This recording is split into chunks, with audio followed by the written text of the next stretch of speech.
Yeah, I'm going way back to when Hush was starting out. We went through an agency called On Blue, and they used to get us all sorts of funny gigs as you do when you're starting out. You know, like we played church socials and weddings, parties, and anything. And one time we had to do a gig back in Ted, and it was at the old Chevron Hilton Spade Room, I think it was called, up the King's Cross. Okay. Ted was doing a show there, and our agent said he needs a backing band. This was before he formed TMG. Really? I think who was in the Hush lineup? Julia was his big hit then. Okay. Yep. Yeah. So Julia was out. Yeah. Okay. And who was in the Hush lineup then? The original lineup was Robin Jackson. Yep. Smiley was there? Yeah, Chris Parford, Smiley. He likes to be called Chris these days.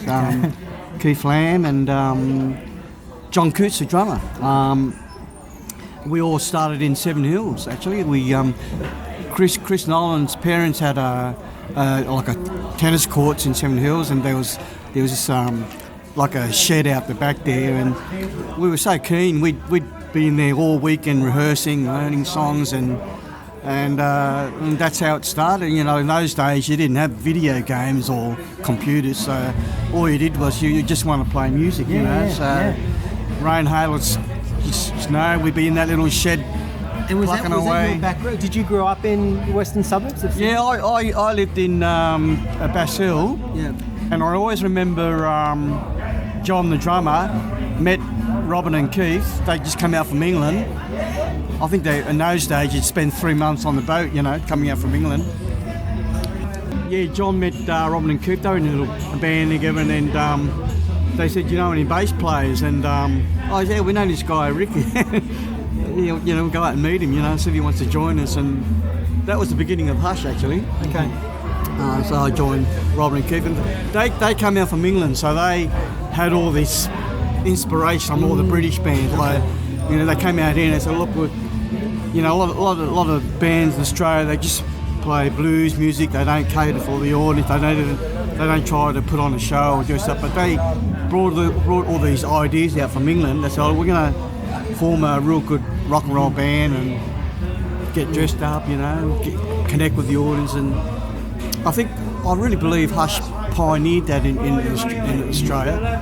You know, we pushed that, and I guess we happened at the right time and place. Yeah. So how long were the band together before the band signed a deal with Warner's first of all? Wrecking my brains now. Probably, I think it took us about a year, I think, before we started. It did happen sort of quickly, I think. I think in those days, you know, I mean these days, if you go on these shows on TV, you can be an overnight success. But those days, you really had to get out and about and play, you know. Yeah. I mean, before Countdown, you had to tour all over Australia just to get noticed, you know. Yeah. And it was regional back then as well. Like you could have a hit in Albury, which may not be a hit in Brisbane. Yes. You know what I mean? Yeah. But once you got on Countdown, and whole of Australia saw you didn't have to tour so much. But I think we had a reputation of being one of the hardest touring bands in Australia, because our manager really worked us, you know. And so you talk about Countdown as like a timeline, say 75. So for a lot of people, the Hush years pre-75, say Get the Feeling, Man-Eater, Loud and Live. Yeah. For a lot of people, they're quite the rock and roll. Yeah, it's like pre-Countdown and post-75. It's all part of the evolution, you know. I mean, those songs particularly, I think, still. Hush started as a covers band. Like, you know, we didn't.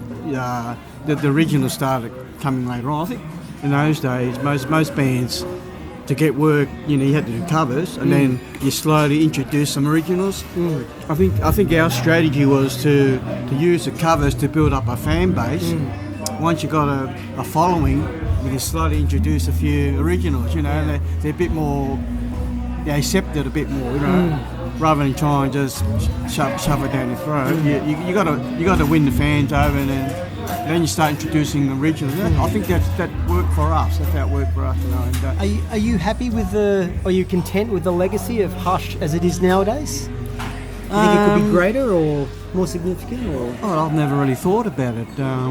Well, I mean, some bands say, some Australian bands from the 70s are remembered and have gone on to be a bit more sort of prolific as far as how they're remembered. I think it gets down to the songwriting. Yeah. Yeah, I mean, obviously, Sherbert wrote great songs.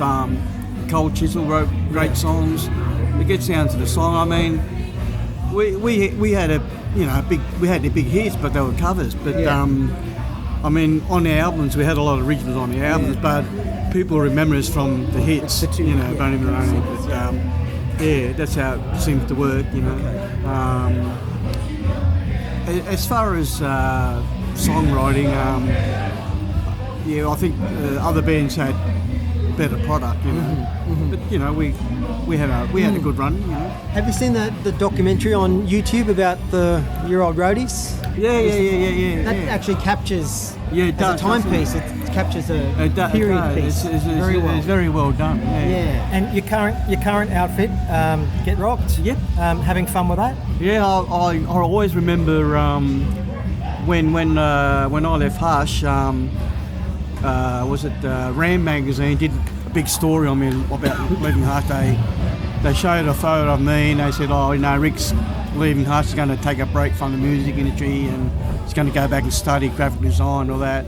And at the end of the story, they said, I quoted it and they quoted me, oh, maybe in the future one day I'll just come back and do the pubs and clubs. Okay. And now I'm actually doing it. Yeah, okay. Self-prophecy. And I kind of said, like, well, back then, playing at clubs and pubs, you didn't have all the big business stuff that goes on. So I'm just having a lot of fun as it is now. There was a Hush tribute band called Shush many years ago, which we used to go and see, who were good fun. But talking of the, can we just trip back a little bit to your late 80s outfit? Were you happy with how that all panned out, or look, did you have on vocals? You had, what was his name? Scott Abraham. That was an experiment. Terry Batu was on guitar. Yeah, Terry, he was good. Look, what can I say? Look, I wanted to get back into playing again, and by that stage, all the other Hush guys were busy doing other things, and I tried to get a new Hush back together, but cutting a long story short, in the end, it wasn't going to work with just one original member. Sure. Know?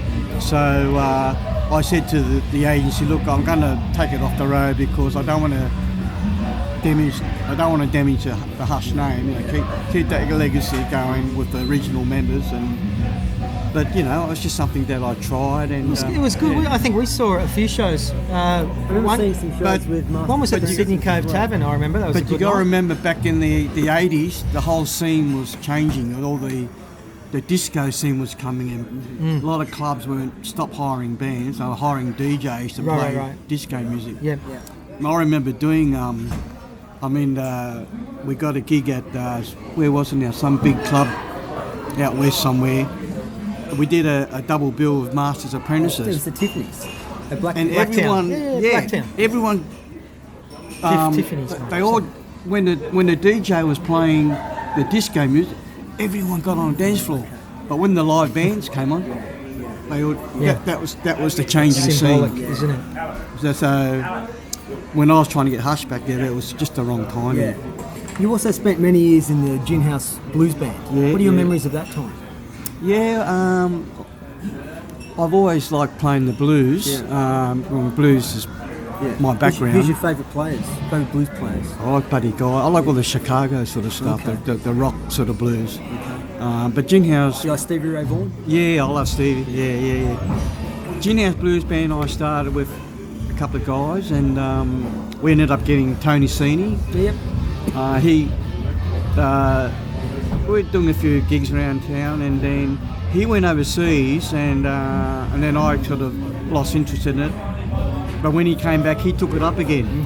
And at the time, I said, "Oh no, I'd take a break," you know. And so he kept it going for a while. Yeah, that was Gin House Blues Band. And I suppose I want to ask about the countdown shows. Must have been in 2000 and 2006 now, 7. Yeah. No, Countdown was. What can I say? Big production and big stage. The thing with Countdown is when you put someone like Hush on there. Yeah. You got to remember when people look at a TV screen, it's just a square box. Yeah. So we can't really do what we do in our live shows. When we used to do the big live shows, the big stages, like Les and I used to run all over the stage. We do kung fu kicks and the whole thing was just bizarre, And in those days, you couldn't get long guitar leads. We had to get special long guitar leads made, because they were never long enough. No wireless guitars. So to go on Countdown, we really had to rethink how do we move. It's only a small stage, but Countdown was the best thing that ever happened, for a lot of bands. Was there ever talk of any overseas work for Hush back in the heyday?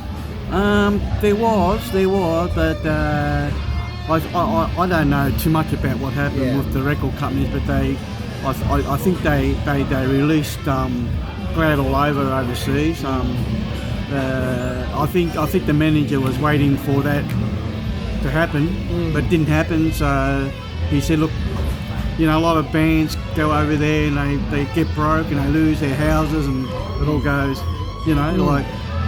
Like AC/DC, they took that risk, but they did it. They made it, But we didn't want to take that risk. We by then we all had mortgages.